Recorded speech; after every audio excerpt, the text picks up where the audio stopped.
Subscribe कर लें। जय श्री कृष्णा, राधे राधे। दोस्तों, कई हजार सालों पश्चात 7 सितंबर 2023 को बहुत ही दुर्लभ और अद्भुत संयोग बनने जा रहा है, क्योंकि इस दिन जन्माष्टमी का पावन पर्व पड़ रहा है। दोस्तों, इस दिन राजयोग, अमृत सिद्धि योग, साथ ही धन लक्ष्मी योग जैसे कई सारे योग बन रहे हैं और इस समय भगवान कृष्ण सबसे अधिक प्रसन्न होते हैं। यानी आप भगवान से इस दिन जो भी मांग लें वह आपकी हर इच्छा भगवान कृष्ण शीघ्र ही पूरी कर देंगे।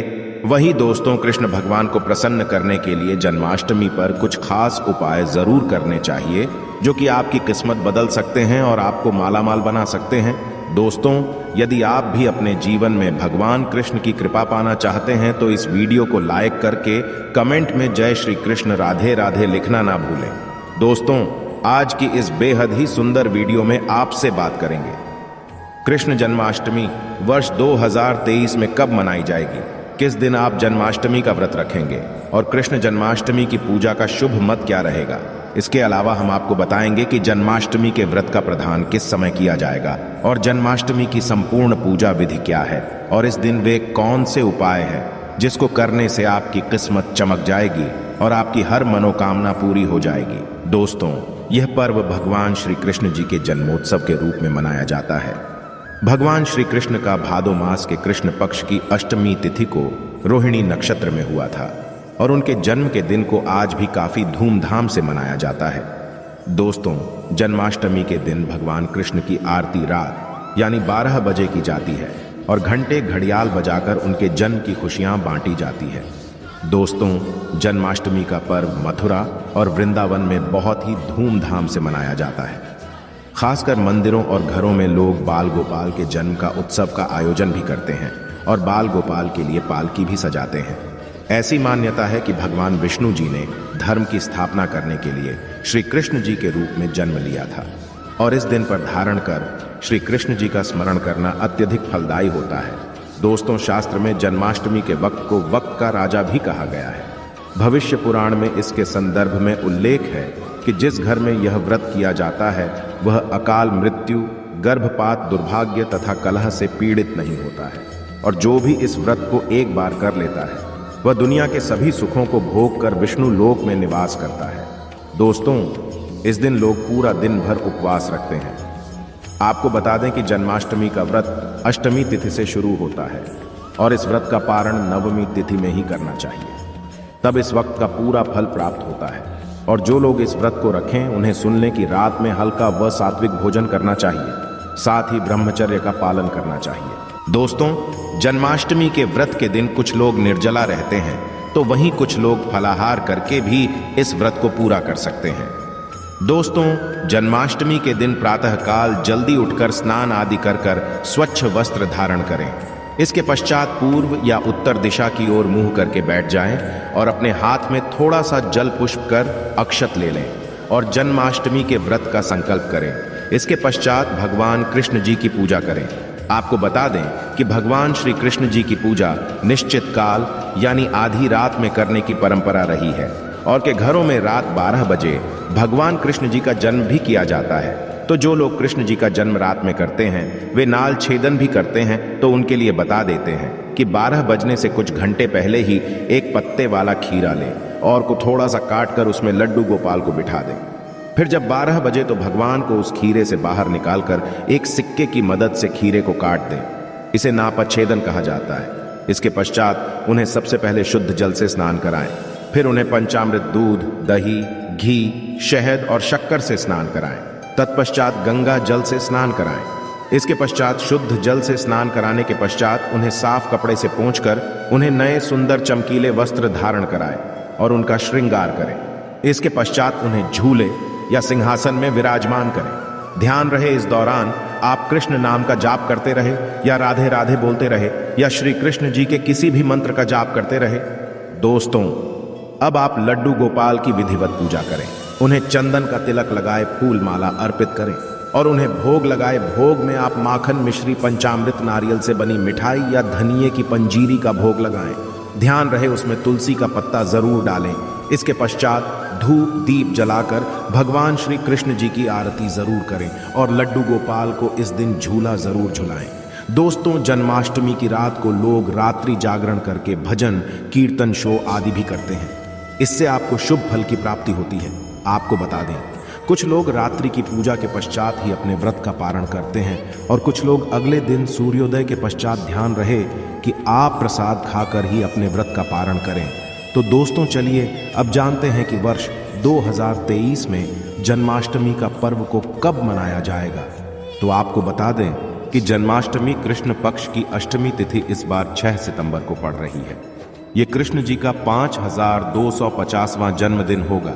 ऐसे में यह 6 सितंबर को दोपहर 3:37 से शुरू होगा और 7 सितंबर को शाम 4:14 तक रहेगा। दोस्तों, इस दिन सुबह 9:20 से रोहिणी नक्षत्र शुरू होगा। ऐसे में ग्रस्त सितंबर और वैष्णव संप्रदाय के लोग 7 सितंबर को इस त्योहार को मनाएंगे। दोस्तों, जन्माष्टमी के लिए इस बार शुभ मुहूर्त 40 मिनट का है, जो कि 12:02 से 12:48 तक रहेगा। ऐसे में इस दिन रोहिणी नक्षत्र का संयोग भी बन रहा है। ऐसे में इस दुर्लभ संयोग में जन्माष्टमी की पूजा करने से 3 जन्मों के से मुक्ति मिलती है। यदि किसी की आत्मा प्रेत योनि में भटक रही है तो उनके नाम से की गई पूजा उनकी आत्मा को मुक्ति प्रदान कराती है। दोस्तों, इस दिन का व्रत संतान का सुख देने वाला होता है। ऐसे में इस बार जन्माष्टमी का व्रत करना ना भूलें। साथ ही जो इस व्रत को शुरू करना चाहते हैं, इस बार उनके लिए सबसे अच्छा मौका है भगवान श्री कृष्ण की कृपा पाने के लिए। ऐसे में फिर आप भी इस व्रत को शुरू कर सकते। तो दोस्तों, चलिए अब जानते हैं जन्माष्टमी के व्रत कथा, जिसको पढ़ने या सुनने मात्र से ही सभी लोगों के सारे पाप धुल जाते हैं और सभी मनोकामनाएं पूरी हो जाती हैं। दोस्तों, स्कंद पुराण के मुताबिक यदुवंश के राजा उग्रसेन का राज चलता था। उग्रसेन का सबसे बड़ा पुत्र कंस था, जिसकी चचेरी बहन देवकी थी। कंस अपने ही पिता को जेल में डालकर स्वयं राजा बनकर राज करने लगा। पर दूसरी ओर कश्यप ऋषि का जन्म राजा सुरसेन के पुत्र के रूप में वासुदेव का जन्म हुआ, जो कि आगे चलकर वासुदेव का विवाह देवकी से संपन्न हुआ और देवकी को विदा करने के दौरान एक आकाशवाणी होती है, हे कंस, आज जिस बहन को इतने प्यार से विदा कर रहा है, कल उसी का 8वां पुत्र तुम्हारी मौत का कारण बनेगा।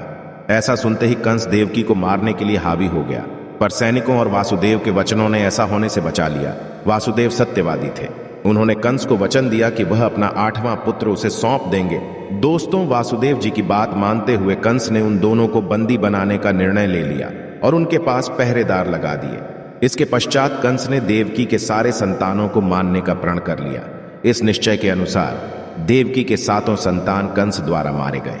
इसके पश्चात देवकी के 8वें पुत्र का जन्म हुआ।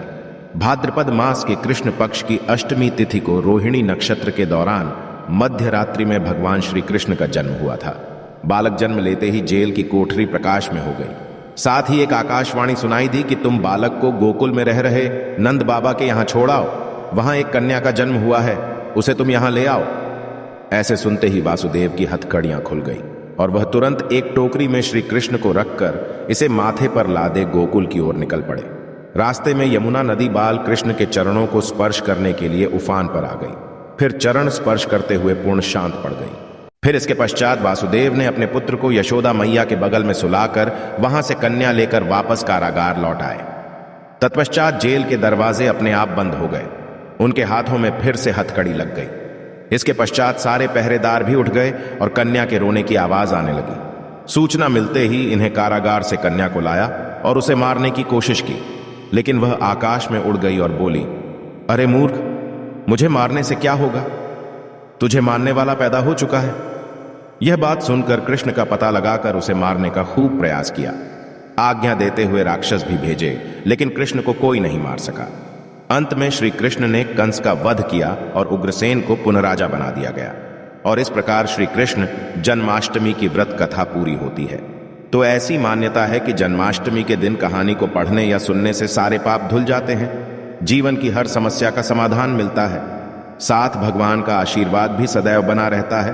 तो दोस्तों, अब आगे बढ़ते हैं और आप जानते हैं कि जन्माष्टमी के दिन वह कौन से उपाय हैं जिसको करने मात्र से आपकी किस्मत चमक जाएगी और आपके सारे अटके हुए कार्य बनते चले जाएंगे।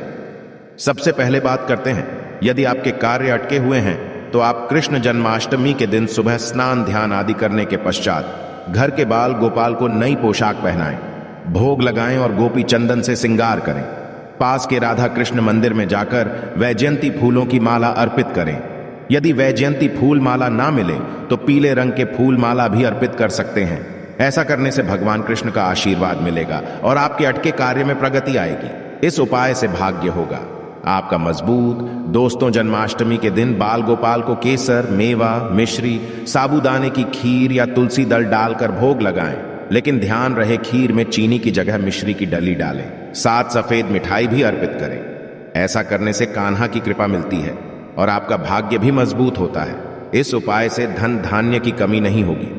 दोस्तों, सुख समृद्धि के लिए जन्माष्टमी के दिन बाल गोपाल की पूजा करते समय एक पान का पत्ता भी अर्पित करें। फिर पत्ते पर सिंदूर से श्री हरि लिखे। फिर रोज उसको पूजा करने के पश्चात जहां पैसा रखते हैं वहां रख दें। ऐसा करने से घर में धन धान्य की कमी नहीं होती है और धन संबंधी समस्या नहीं होती।